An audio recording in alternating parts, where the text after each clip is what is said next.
Alhamdulillahi Rabbil alamin. Wa sallallahu wa sallam ala khayri khalqihi Muhammad wa ala alihi wa sahbihi ajma'in. Автор айтып жатат, бабу салат татавву. Нафил намаздардын бөлүмү. Нафил намаз деген эмне? Бул миллеттүү түрдө болбогон, эгерде окусаң сооп болот, окубасаң күнөө болбойт. Бул бөлүмдө бир нече намаздын түрлөрүн эскерет. Витр жөнүндө, тахажжуд жөнүндө. Бүгүнкү ала турган темабыз иншалла ошол кусуф, салатул кусуф деп коет. Бул ай тутулганда жана күн тутулганда окулуучу намаз. Шариатта ай тутулганда жана күн тутулганда дагы намаз окулат. Бул дагы сүннөт намаздардан. Биринчи бул автордун жазганы, бул намаз жөнүндө кыскача эле жазган, ошону окуйлу, андан кийин бул намаздын көптөгөн маселелерин алабыз буюрса. Айтып жатат, бул нафил намаздар бөлүмү дегенден кийин وآكدها صلاة الكسوف لأن النبي صلى الله عليه وسلم فعلها وأمر بها. Ушул сүннөт намаздардын, нафил намаздардын эң бекемделгени, эң тастыкталганы бул ушул күн тутулганда окулуучу намаз дейт. Анткени аны Пайгамбарыбыз саллаллаху алейхи вассалам өзү окуган жана ага буйруган деп айтты. Биз мурда намаздын артында окулуучу фарыз намаздардан кийин же фарыз намаздардан мурун окулуучу сүннөт намаздарды айтып өткөнүбүздө эскергенбиз. Ошол нафил намаздардын эң бекемделгени ошол намаздар деп. Бамдатта мурда 2 рекет сүннөт, пешинде мурда 2 рекет, пешиндекин 2 рекет. Ошолор жөнүндө айтып өткөнбүз. Алар эң жакшы сүннөт намаздар ошолор. Пайгамбар саллаллаху алейхи вассалам ар дайым окуп келген намаздар деп. Алардан сырткары намаздардан бул башка намаздардын ичинен, сүннөт намаздардын ичинен бул эң бекемделгени деп бул алмайтып жатат. Андан кийин ал намаздын кандай окулуш сыпатын эскерди. Айтты: "Ва тусалла аля сифати хадис Айша". Айша энебиз радиаллаху анха риваят кылгандай, ошол хадисте келгендей, ошол сыпатта окулат деп айтты. Ал айтып жатат: "Анна набийя саллаллаху алейхи ва саллам жахара фи салатил кусуфи фи кираатихи, фа салла 4 ракатин фи рак'атайн ва 4 сажадатин". Муттафакун алейх. Пайгамбарыбыз саллаллаху алейхи ва саллам кусуф намазыны, күн тутулганда окуган намазынын үнүн чыгарып окуду дейт. Окуганда Фатиханы дагы, анын артынан окуган сүрөнү дагы үнүн чыгарып окуду. Жана 2 рекеттин ичинде 4 рекет кылып окуду деп айтты. Ушул жерге чейин бул алым кыскача күн тутулганда окулуучу намаздын сыпатын эскерип өттү. Эми бул бөлүмгө байланыштуу бир нече маселелер бар. Аларды катарынан иреттеп ала турган болсок, эң биринчиден бул салатул кусуф, ай тутулганда же болбосо күн тутулганда окулуучу намаз бул сүннөт, бекемделген сүннөттөрдөн. Бул сүннөт экендигинде аалымдардын арасында ижма бар. Бир ойго келишкен. Жана ошондой эле бул намаз важип эмес, милдеттүү түрдө эмес, бирок бекемделген сүннөт. Кимде ким окуса, ага сооп болот. Бирок окубаса күнөөкөр болбойт. Окуган жакшы. Бул дагы аалымдардын арасында важип эмес экендигинде да ижма болгон маселелерден. Бухари Муслимде келген хадисте Мугайра ибн Шу'ба деген сахаба риваят кылат: "Инна аш-шамса вал камара аятани мин аятиллах, ла янкасифани ли маути ахадин ва ла ли хаятихи, фа иза раайтумуха фад'у Аллаха ва саллу хатта янжали". Пайгамбар саллаллаху алейхи ва саллам айтып жатат: "Албетте бул күн дагы, ай дагы Аллахтын аяттарынан, аяттары деген далилдеринен" дейт. Алардын тутулуусу бирөөнүн өлүмү үчүн же бирөөнүн жашоосу үчүн болбойт дейт. Эгерде силер аны көргөн болсоңор, анда Аллах Таалага дуа кылгыла жана намаз окугула, качан гана ошол ачылмайынча дейт, тутулганы кое бермейинче дейт. Бул хадисте Пайгамбар саллаллаху алейхи ва саллам ай менен күндүн тутулуусуну себебини баяндады. Себебинде айтат: "Ихауфу бихима ибадаху" дейт. Пайгамбар саллаллаху алейхи ва саллам айтып жатат: ай менен күндүн тутулуусунун себеби бул Аллахтын аяттарынан, Аллахтын далилдеринен аны менен өзүнүн пенделерин коркутат деди.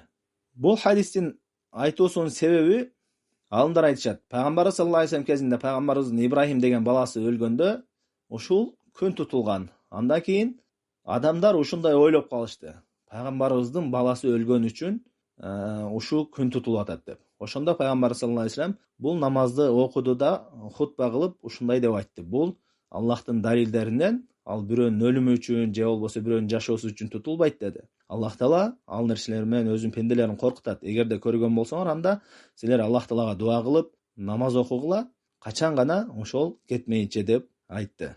Ошондой эле бул ай тутулганда дагы, күн тутулганда дагы намаз окуу сүннөт экендигине далил боло турган далилдерден. Андан кийинки маселе, бул ай тутулуусу жана күн тутулуусу бир себепке байланган намаздардан. Бул маселени билгенден эмне пайда? Себепке байланган. Кандай себепке? Ошо ай тутулганда же күн тутулганда окулат. Мындан пайда нерсе, алымдар айтышат, себептерге байланыштуу намаздар ал намаз окуудан кайтарылган убакыттарда деле окулат. Кайсыл кезде, чак түштө болобу, асырдан кийин болобу, кайсыл кезде тутулган болсо, дароо намаз окуш керек. Ошол убакыт намаз окуудан кайтарылган убакыт болсо деле намаз окула берет деп алымдар айтышат. Анткени бул себептерге байланышкан намаздардан. Андан кийинки маселе, бул жамаат менен окулуучу намаздардан.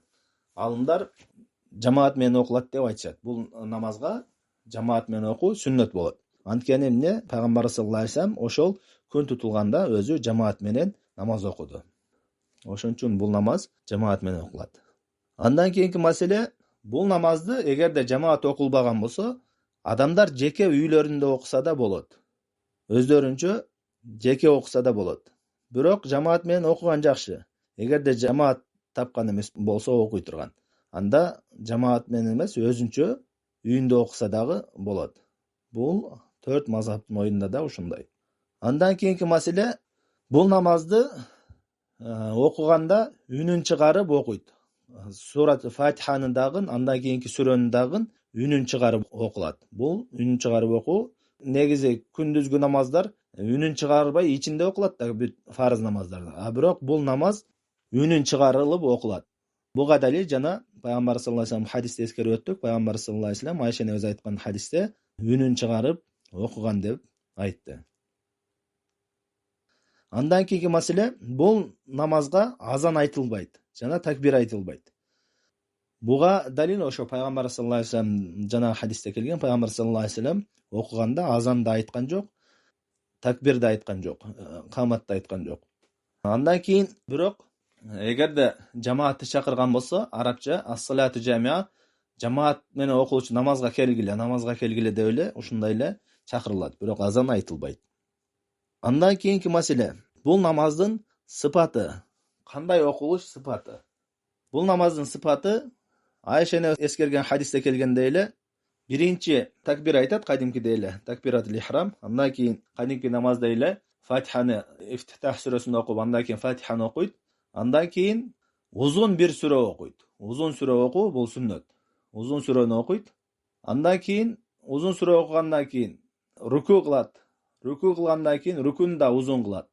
Андан кийин рукудан кийин кайра турат, рукудан туруп, дагы кадимкидей эле рекеттин башында окугандай эле Фатиха сүрөсүн окуйт. Анан дагы узун сүрө окуйт, бирок биринчи рекеттен кыскараак кылып.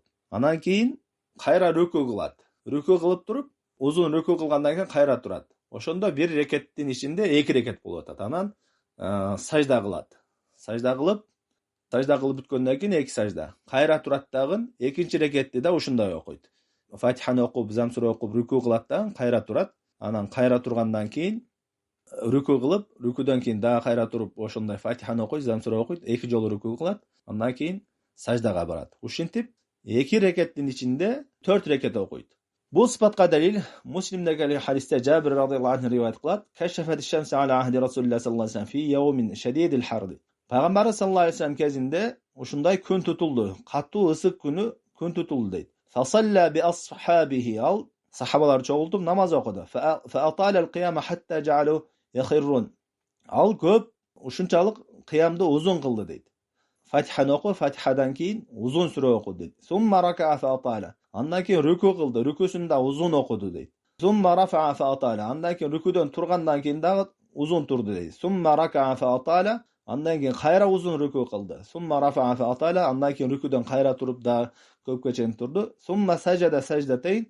Андан кийин 2 сажда кылды дейт. Сумма кама фасана нахва мин зак. Андан кийин экинчи рекетке дагы биринчи рекеттегиндей кылып окуду дейт. Факанат 4 ракаатин ва 4 саждат.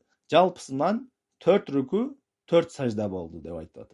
Ошондо бир рекеттин ичинде 2 руку, 2 рекетте 4 руку болот. Анан Ар бир рекетте 2ден сажда болгондо 4 сажда. Бул Муслимде келген хадис. Пайгамбар саллаллаху алейхи вассалам ушул сыпатта окуду деп айтты. Андан кийинки маселе. Пайгамбар саллаллаху алейхи вассалам ушул намазды окуганда хутба кылган.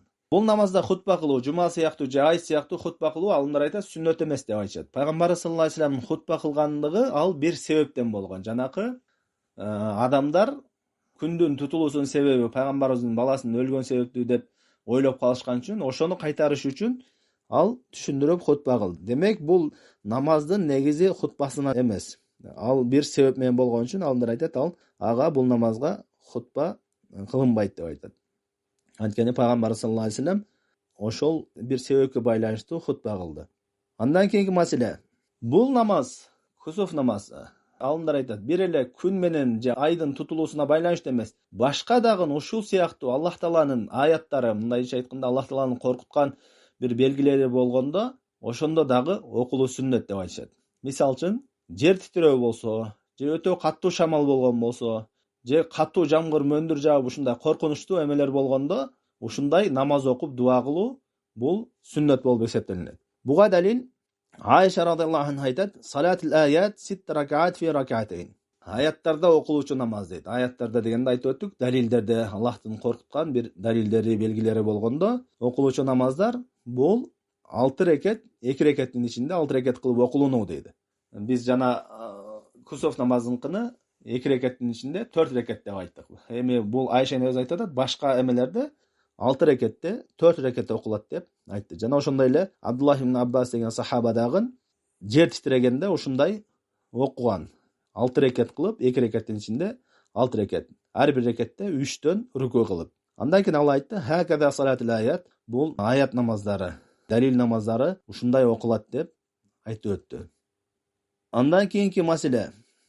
Эми бул азыркы Айша небездин жана Ибн Аббастын асарлары ошол бардык ушундай апат сыяктуу бир коркунучтуу белгилери болгондо окулат экендигине далил болот. Андан кийинки маселе, бул намаз эгерде ошол нерсе уланып турган болсо окулат. Мисалы үчүн, күн тутулду. Күн тутулуп эле дароо кое берген болсо окулбайт. Күн тутулуп бир нерсе турган болсо намаз окуу башталат, качан гана ошол кое бергенгече. Жана ошондой эле жер титирөө бир жолу эле титиреп токтоп калса ал окулбайт. Эгерде жер титирөө уланып бараткан болсо, анда ушундай намаз окуп дуа кылынат. Жана ошондой эле каттуу шамал, коркунучтуу каттуу шамалдар болгондо уланып аткан болсо, намаз окуу сүннөт болуп эсептелинет. Эми бул кээ бир өлкөлөрдө ошондой убакыттарда жамаат менен окушат. Эгерде жамаат менен окулбаган болсо, ар бир адам өзүнчө үйдө ушундай сыпатта намаз окуса болот. Же болбосо өзүнүн тааныштары болсо, жакындары ошо жамаат түзүшүп, ошентип окуса болот. Ушул эми бул намазга байланыштуу негизги маселелер. Мындан кийинки бөлүм бул витр намазы. Витр намазын кандай окулушу, кандай сыпаттары, канча рекет окулат? Ал бир аз узунураак болгон үчүн кийинки сабакка өзүнчө бир сабак кылып калтырдык. Иншалла кийинки сабакта ошол витр намазыны сыпаттарын, канча рекет, качан окулат, убакыттары жана анын өкүмдөрүнө кийинки сабакта иншалла калганын улантабыз. Саллаллаху алейхи ва салlam ала хайр халқи Мухаммад ва ала алейхи ва сахбихи ажмаин.